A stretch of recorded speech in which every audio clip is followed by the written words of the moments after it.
It's time to talk about Ubisoft Forward, the first one, while I'm waiting for a bus. This is Gaming Talk. Hello everybody and welcome to another episode of Gaming Talk. This is the show where I discuss things related to gaming and the gaming industry and share my thoughts on them. My name is Chris. Sorry about the weird setting and weird audio quality. I'm actually waiting for a bus to pick up some prescriptions. So I figured, you know what? Let's just do an episode right here. That way I don't have to wait till I get home and I can share my thoughts when they're more fresh. So I watched Ubisoft Forward, which was their Nintendo Direct style digital event instead of their E3 press conference. Now, let me first say that Ubisoft is one of those developers and publishers where their games always look good, but they get very repetitive and kind of old really fast. And that goes for almost every Ubisoft game because they follow a very, very set formula. Pretty much every time, it's always your game is a massive open world. There's tons of stuff to do, tons of ways to explore, tons of ways to complete your objectives. Usually there's microtransactions so you can customize your character's look, some light RPG elements, and it's a games as service. That's kind of what they do. And they focus on the same 5 or 6 franchises just repeatedly. So going into this event, I didn't say I had particularly high expectations, but I would say I've had some expectations since they had a number of games that we were really hoping for new information on that are kind of different from the usual formula. So I had to say from the event, now I didn't watch the pre-show. I watched bits and pieces of it, but it's a pre-show. I didn't really care. But I watched the main 45-minute presentation, and I have to say I was very disappointed. They basically talked about 3 games, give or take. 4 games. So they had their Battle Royale game, which apparently has been out on beta for a while. I don't remember what it's called, but it's their equivalent to Fortnite. It's a multiplayer Battle Royale game that basically ripped off the plot of Ready Player One. It looks fine. I don't play Battle Royale, so I don't really know much about them or really care. I don't know what's going to make this game stand out from games like Fortnite or Call of Duty Warzone, but whatever. I mean, I guess they think they got something in them. They talked a lot about Watchdogs Legion, which we've known a lot about Watchdogs Legion for a while. I mean, they talked about it last year at E3. Still looks pretty interesting. Watchdogs is another one of those games where, on paper, it sounds cool, but then when you play it, it's just a generic open world game. I thought the first one was going to be good. I really didn't like it. So hopefully this one's not the same way. But I do like the whole concept of you can recruit any NPC to be your playable character and to do your bidding. That's cool. That's a unique concept.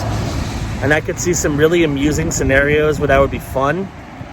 I might pick it up. I don't know. They did confirm it does have smart delivery on Xbox One. So I'm planning on getting a Series X when it releases, so at least then I'll have another game that I can play as soon as the Series X version comes out, so that's cool.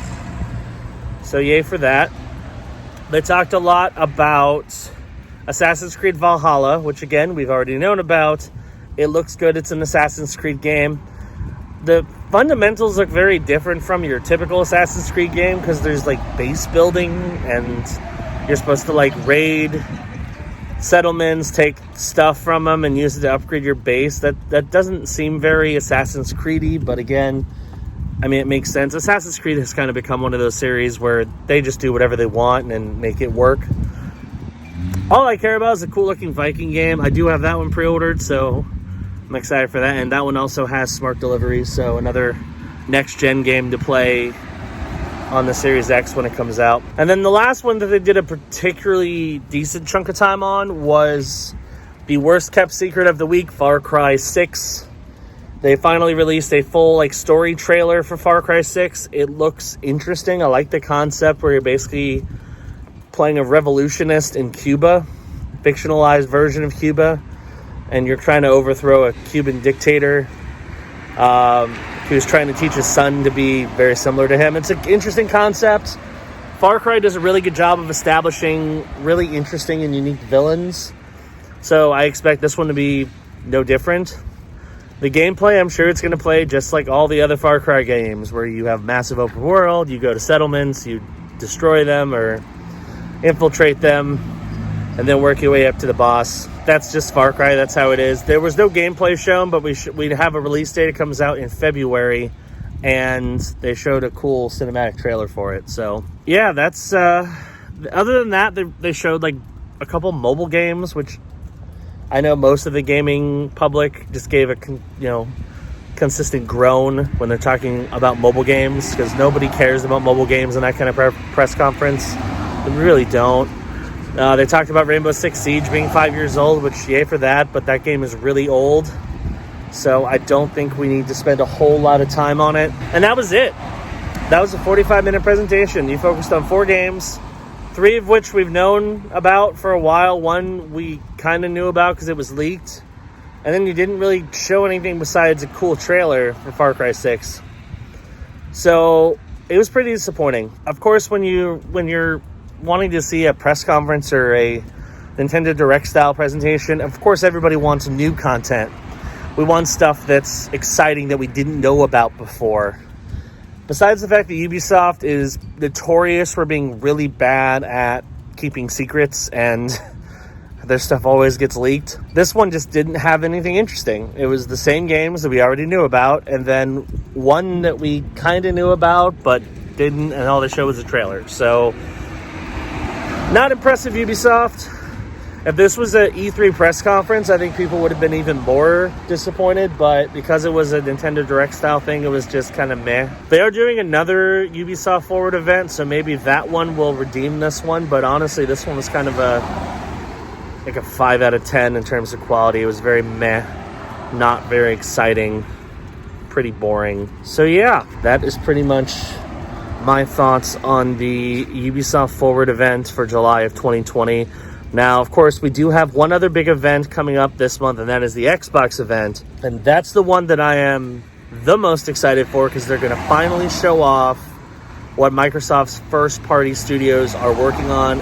It's July 23rd. I have that day off, or I requested it off, so hopefully I'll be able to watch it live when it comes out. I'm very excited to check that out.